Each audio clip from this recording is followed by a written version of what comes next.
So, matagal na tong iniisip ni Jill. And coincidentally, bumabagyo ngayon sa Manila. And tuloy, we thought of our peaceful and beautiful life in Boracay as well. So, peaceful. While eating outside, so, naisip namin na mag-rank ng aming top. Hindi rank, kasi mahirap nga. We're just gonna magbigay lang ng top, pero in no particular order. Our with top honorable 10, mentions. Yes, top 10 restaurants with honorable mentions.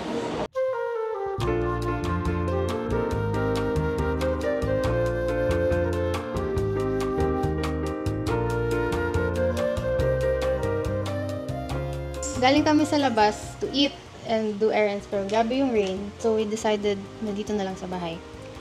To start, the reason bakit kami nag-decide na bumalik na lang ng Manila is 1 and 2. the dogs. Kasi maganda yung apartment naman sa Boracay. Ayaw naming bitawan, pero bawal aso doon. So, at the same time, yung parents ni SJ, gusto na nila ibalik yung dogs kay SJ so they can focus on traveling and vacationing and being retired. On the topic of Boracay, since bagyo ngayon, it got us thinking about our life back in Boracay, and also because meron kaming friends and relatives who in the past months went to Boracay, and lagi sila sa amin nagtatanong ng recommendations kung saan masarap kumain, budget, blah blah blah.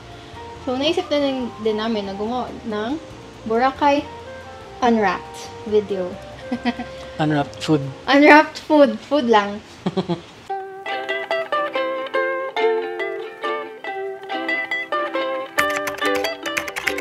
So, it's an inasal place, not Mang Inasal, not JT's. It's Island Chicken Inasal. It's in D-Mall and Station 1. Ito yung pinakamasarap na inasal sa Boracay. Sulit siya, hindi siya ganun kamahal, pero it's mahal for inasal. So, hindi siya ganun kamahal for Boracay. 200 pesos na? Yung 70 pa mga ganun. Sarap yung chicken nila, masarap yung kansi. Laging may pila dun. So, kapag gusto nyo dun kumain, better maging early kayo mag-lunch kaysa 12 tapos may pila. Although, nag-open na sila ng second branch sa Station 1. Yeah, Station 1. May parang center doon banda sa may Estancia 1 ba yun? Estacio 1. Estacio 1. Doon banda.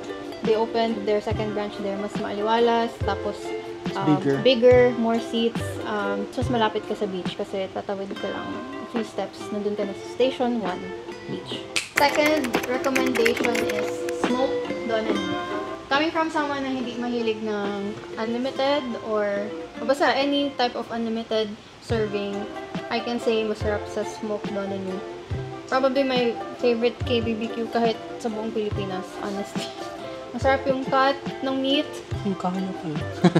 Yung? Anyway, hindi yung kaya dito sa Rapoy. Ay, oo nga pala yung kaya din. Smoked Donenu is sobrang sulit niya. Although it's pricey, about 700? 700 for only beef. Isang text lang sa group chat namin ni close friend Ann sa Boracay. Isang mention lang ng Donenu, nandun na kami kaagad lahat. But since hindi nga ako mahilig ng Anli, I only indulged in it in the first few times. Pero yung latter parts na, yung secret ko is, so silang dalawa yung mag-Anli, tapos ako mag-order ng kimbap. Tapos secretly lilipad lang na meat na maglaland sa aking chopsticks para diretso sa smoked Donanu. Try it out. La Betola. Yeah. So dito, isang pizza place na not expensive. So it's a brick oven pizza, and then they also have pasta and cafe din siya. La Betola is in Bulabog, dun sa side streets ng Bulabog. Sa hidden gem kasi medyo paloob siya.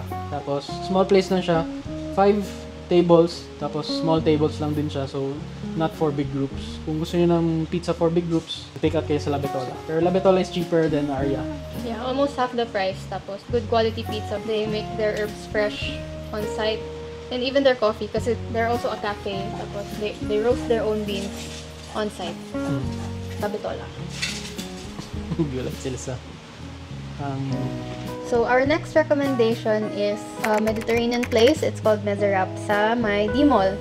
You won't miss this place kasi yellow yung building, and then may malaking sign sa taas, Mezerap. Mayroong spiral staircase going to the 3rd floor. Doon yung Mezerap. Napakasarap ng shawarma. Masarap yung shawarma niya, tapos meron din yung beef na roast beef ba yun? Basta masarap lahat. Hindi kami na... Yes, so yung lagi kong in-order is yung kanilang eggplant hummus. Sobrang... Sabi niya masarap lahat pero eggplant hummus lang order nila. Oh, masarap naman lahat. Kahit yung fries nila masarap or yung iced tea nila masarap. Pero yung top 1 dish ko talaga sa kanila is yung kanilang eggplant hummus. Price range though, nasa mid siya, no? Okay. The eggplant thing, the hummus is about 400 pesos. Oh, di ba? Parang 300. Basta ganun. Tapos yung, malalaki yung kanilang plates, the range would siguro be 300 and over. Pero, masarap. Next, ito nasa malayo to. Japanese place, Nagisa. Beyond Station 3, Angol. Angol Beach. Angol Beach. Doon, sa Nagisa. So, it's a nice, cozy Japanese place na parang kang nasa beach sa Japan kasi yung style niya yung parang kubo, open seating. Tapos yung itsura ng menu nila, very very Japanese, parang Nihon Bashit na, na menu. Tapos cheap lang siya and quality yung food nila. Anong favorite dish mo doon? Sanshok doon. Sanshoko doon, pati yung noodle, yaki udon. Oh, yaki udon. Yaki udon. Favorite din yung takoyaki. Takoyaki din nila, napakasarap. So, free popcorn sila. Mm-mm. And yung iced tea. Yung iced tea na may crushed ice. Okay. Super sarap sa Nagisa. Yun lang, kung manggagaling kang D-Mall, it's a long walk. 30 minutes. 30 minutes siguro kung sa beach ka naglakad. Oo. Pero sulit kasi also you get the privacy of Angol Beach na wala yung crowd ng Station 2 people. So Station 2 people. Charot. Okay. Our next recommendation is a place called Bun Bun. Medyo late into our stay na namin to na-discover, pero lagi namin siya nakikita kasi ano lang siya, standalone building na napakaliit. Yung window lang nung orderan mo, pati yung kitchen, yung width ng building, and it's beside Henan Crystal Gardens. It's a Chinese place. Masarap yung kanilang xiaolongbao, masarap yung kanilang yung pork bun, shrimp ball, and even yung siomai nila, sobrang sarap din. Price range though, it's on mid din kasi 180 pataas. Kasi they also source their ingredients from Manila daw. Kahit yung aming landlord, si Harry, yun din daw yung favorite niyang dim sum place. Very good. Bun. So next is Congas. So Itoy, it's a Thai place. Dabaway niya yung cook. Dabaway niya siya. No, dabaway niya. Okay. Doon na sa article. Okay. How this dabaway niya, blah blah blah, heartbreak. Okay, sige. Hindi siya authentic, pero he went to Thailand daw para matuto. Favorite ko siya doon kasi yung pad thai niya masarap. Sobrang sarap ng pad thai. Yeah, wala pa akong biling pad thai dito sa Manila na nakakatalo din sa pad thai niya. Malapit lang din sa apartment namin, so doon ito ulit sa Angol. Malapit sa Nagisa. The price range, it's okay. It's typical Boracay prices, mga nasa 300. Siguro yung mga dishes to 50 pa. Sarap din yung mga curry nila and Tom yum. yeah. Sarap din yung dessert nila. Ayan, mango sticky rice. Mango sticky rice. Typical Thai dessert. Sobrang sarap. Next recommendation is a place called Salsa Fusion. Nasa, anong hotel yun? Mas alam pa natin yung restaurant kayo sa hotel. Wait, Basta ilagay ko somewhere here yung name ng restaurant. malapit siya sa Doninu din. Yes, kaharap nung Donenu yung kanyang alley entrance to the hotel. Pero Salsa Fusion, one of the restaurants na tinarget kami ng Instagram ad dahil sa kanilang porchetta na napakasarap. So we had to try and instantly, sarap, grabe. Yung kanilang quesadilla. Grabe din yung presentation ng Grabe food din nila. kasi yung presentation ng Sobrang food. colorful. Colorful. Yung plates nila, colorful. Yung meron silang tortillas na violet yung color. Pero, we first tried them, nandun sila sa first level ng hotel. Pero the next, siguro the last time we tried, nandun na kami sa rooftop. Sobrang ganda ng scenery, ang ganda ng itsura, ang ganda ng place pag sunset time. And then, the drinks are also good. Price range, nasa... Typical Boracay prices. Unlike the last Unlike mga itong restaurants sa na i-mention D-Mall. namin. Yeah, check out Salsa. Next, ito yung siguro yung priciest na dinner namin doon. Sobrang nagustuhan ko talaga sa Dos Mestizos. Sobrang nagustuhan ko siya dahil dun sa kanyang cochinillo.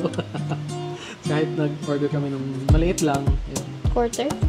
Quarter cochinillo. Sobrang mouth-watering. Tapos maganda din doon kasi meron silang outside na restaurant din. Parang Deli. It's a Dos deli. Mestizos Deli. Yeah. So meron silang pizza, may sandwiches, may burger, may pasta. So they also have Pero I think Dos Mestizos is also famous in Boracay, yeah, no? it's the number 1 rated in TripAdvisor sa Boracay for how many years. Oh. Tapos they have fresh bread, Yeah. I believe. So And actually, if you go on a weekend, they recommend making a reservation kasi laging puno pag weekend. Nandun yung mga rich titos and titas of Boracay on weekends. Lagi silang may Spanish event. Ano bang may sasabihin? mga wine tasting. Oh, may wine tasting sila. Ganun. I also want to make a quick shout out doon sa seafood soup nila. Grabe. Kada subo ko ng sabaw. Grabe. Sobrang sarap, guys.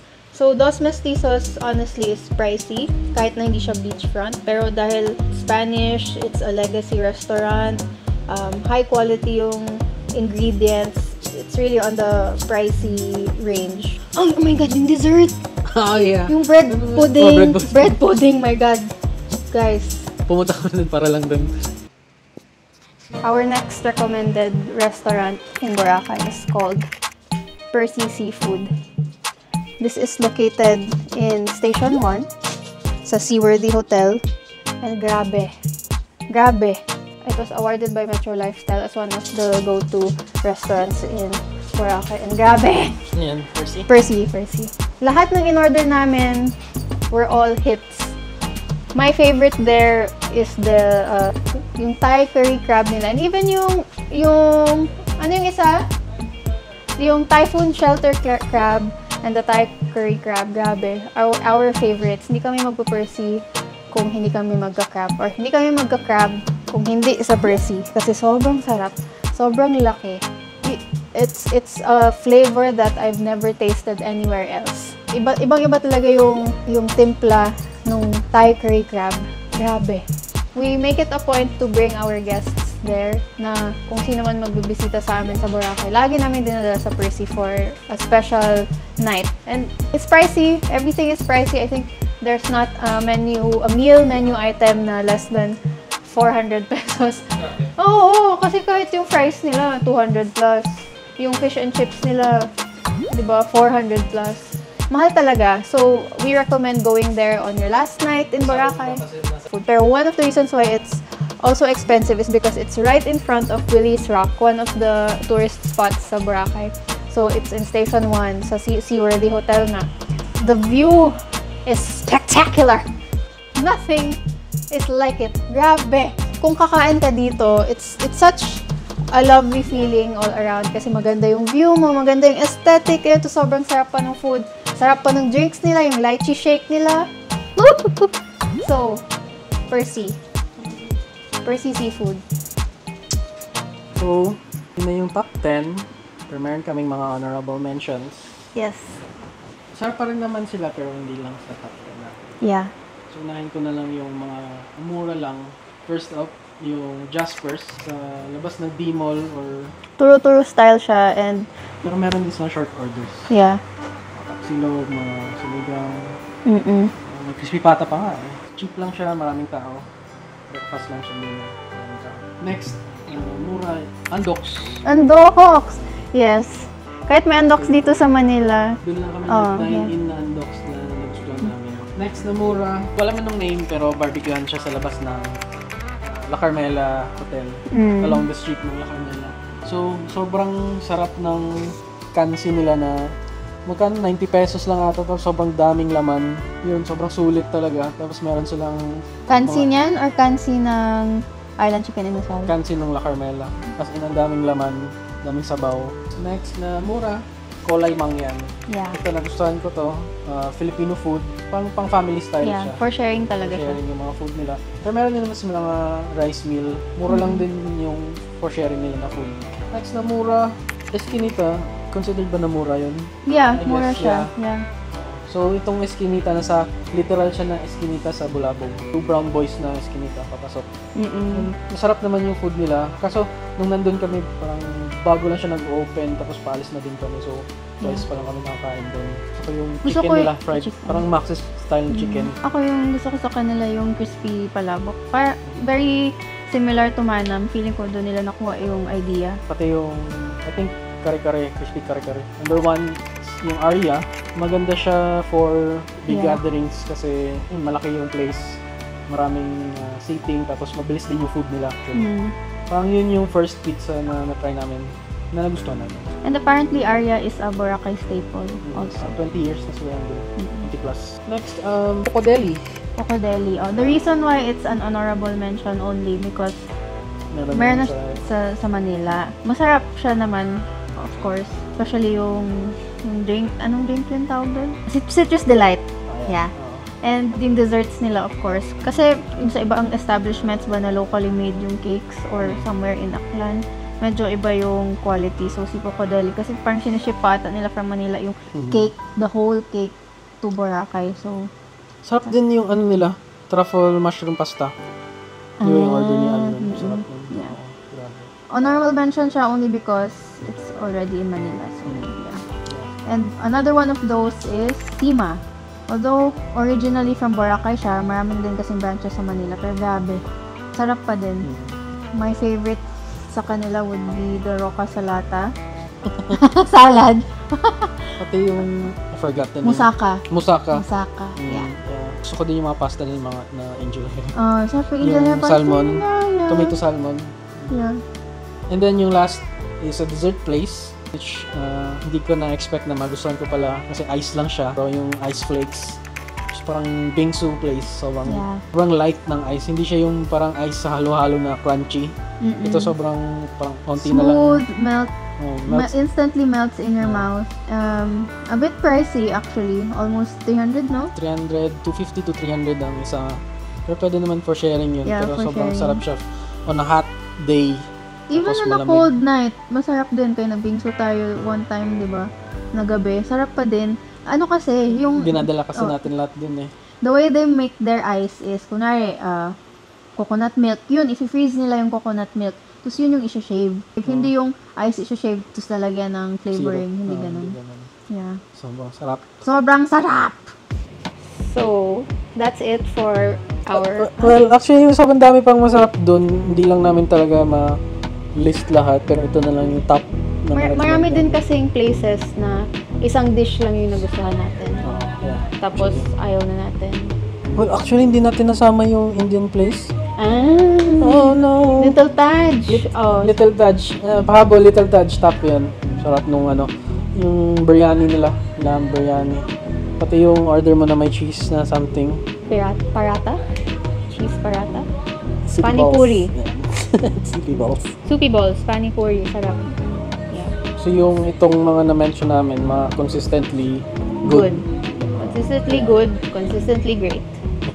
And lagi namin binabalikan if meron kaming kasama friends or family na nag-visit. So, we hope you enjoyed this list. Try nyo. Try nyo.